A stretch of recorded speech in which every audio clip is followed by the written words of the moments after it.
Connaissez-vous les abraxas ? Ces talismans en forme de bouclier oblong, couverts d'images empruntées à la mythologie égyptienne, grecque ou romaine, et gravés de formules kabbalistiques, de mots hébreux et de symboles magiques. Présentés ainsi, on pourrait croire ces étranges bijoux réservés aux mages des contes et légendes. Et pourtant, les humains en ont fabriqué depuis toujours, et notamment à la Renaissance, époque férue de beauté, de science et d'ésotérisme. On a ainsi retrouvé un fascinant abraxas élaboré par la reine de France elle-même, la célèbre et très redoutée Catherine de Médicis. Vous écoutez La Voix des bijoux, le podcast de l'École des Arts Joyers avec le soutien de Van Cleef & Arpels. On vous dévoile les fascinantes histoires et les savoirs secrets des bijoux à travers le monde.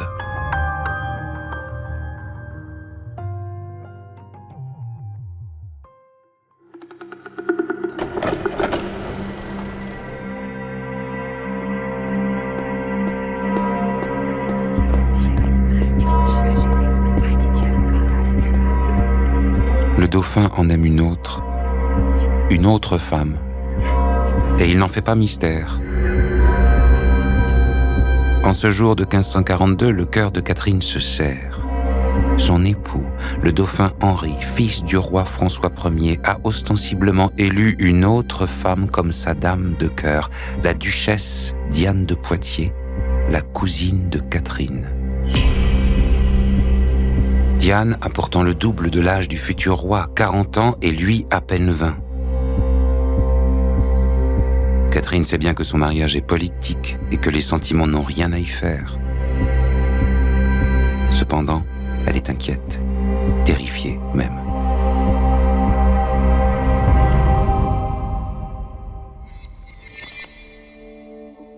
Car depuis près de 5 ans, Catherine de Médicis ne parvient pas à donner un héritier à sa majesté. La dauphine reste mystérieusement stérile. Alors une menace fatale plane sur elle, celle d'être répudiée, chassée, alors même que Diane, sa rivale, est surnommée la plus que reine. Catherine serait-elle maudite ? Fébrile, l'héritière des Médicis caresse machinalement son collier. Le contact froid du métal la fait frémir. Soudain, une intuition la traverse. Une idée étrange et presque hérétique. Une idée brillante, se dit-elle. Seul un bijou pourra la sauver.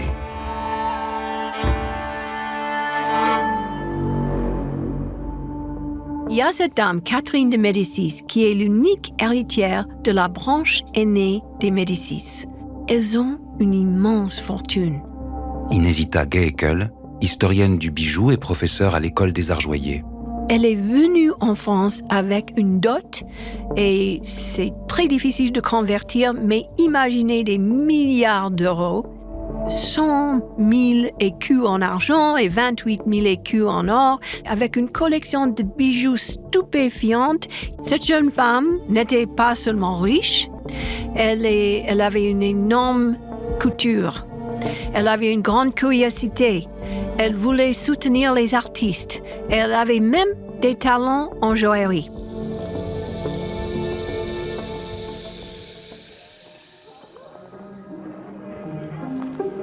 Catherine débarque sans prévenir auprès de Fernel.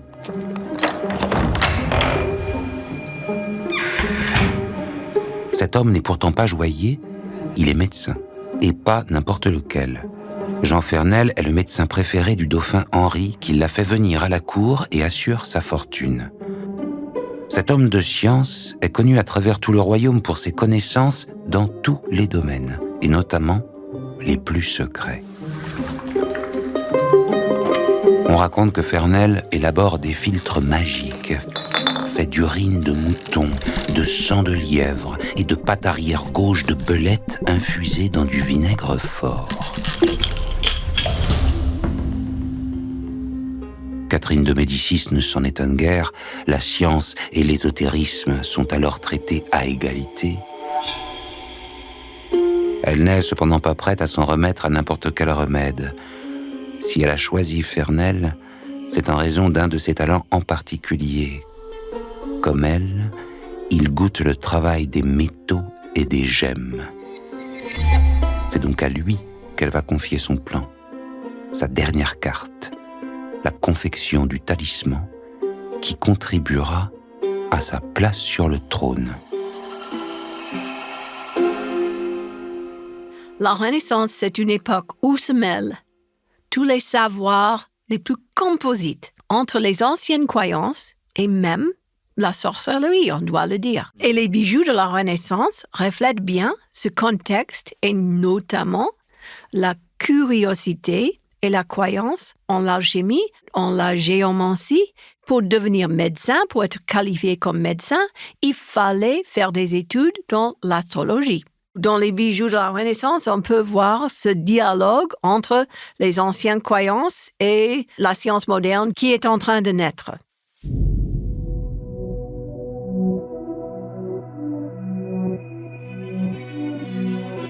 Fernel est surpris, et même inquiet de ce que lui demande Catherine de Médicis. Mais comment le médecin pourrait-il refuser une requête venant directement de la dauphine ? Les mémorialistes de l'époque prétendent même qu'il a par ailleurs fait une étrange promesse à Henri, son époux. Au roi qui s'enquiert d'un héritier, le médecin aurait rétorqué « C'est à Dieu, sire, à vous donner des enfants par sa bénédiction. C'est à vous à les faire et à moi à y apporter ce qui est de la médecine pour le remède des infirmités humaines. » Ainsi, Fernel se prête-t-il avec dévotion à l'ouvrage commandé par Catherine, un talisman qui mêle art joaillier et alchimie. Un abraxas.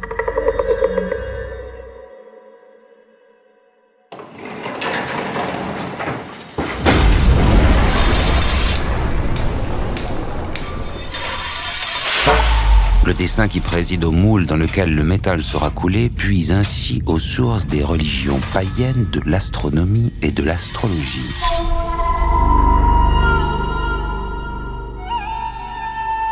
Sur une face, une femme à tête d'oiseau tend un miroir à un roi sur son trône.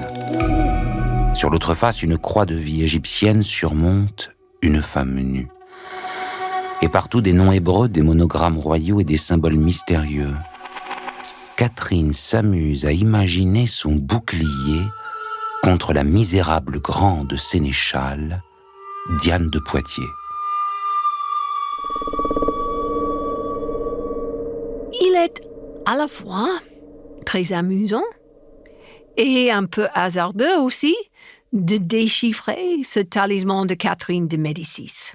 On peut tout simplement très bien comprendre que c'était un talisman d'amour avec une phrase en hébreu, Nekar Hofer Baal, de l'étrangère préserve mon époux. La femme étrangère, bien sûr, c'était Diane de Poitiers.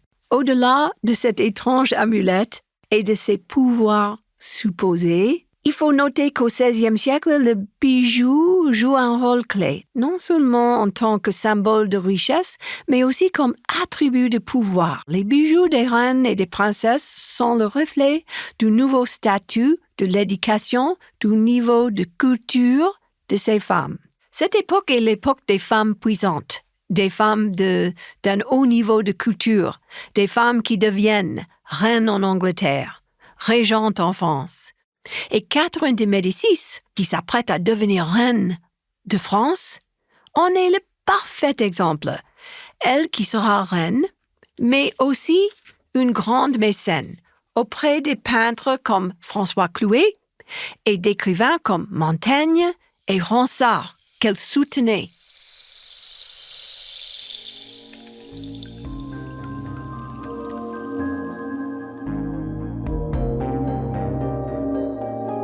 Catherine caresse machinalement le petit abraxas qu'elle porte désormais autour du cou.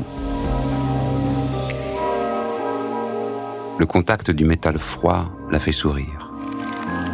Elle pense soudain à un poème de Ronsard. Par ce doux mal d'amour, j'adorais la beauté.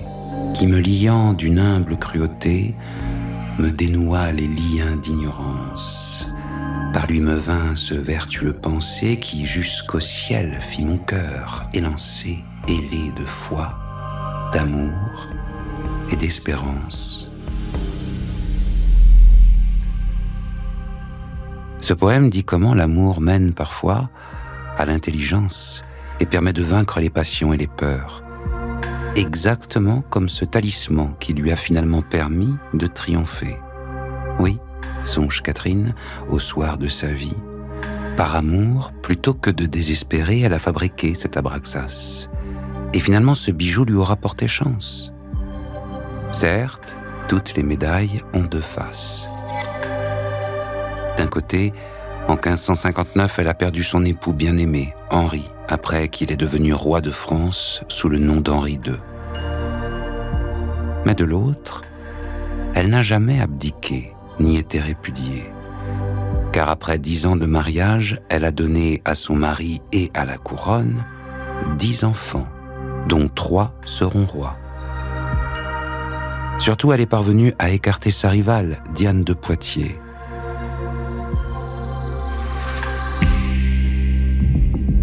De ses doigts fatigués, Catherine contemple son abraxas, une lueur de malice dans le regard. Peut-être est-ce bel et bien ce petit morceau de métal couvert de messages cryptés qui a décidé Vénus à la faire triompher. La Voix des bijoux est un podcast de l'École des Arts Joailliers avec le soutien de Van Cleef & Arpels, avec la participation de Inesita Geekel, historienne du bijou et professeure à l'École des Arts Joailliers. Un podcast produit par Bababam, écrit par Martin Kénéen et Aram Kebabdjian, interprété par Pierre-François Garel.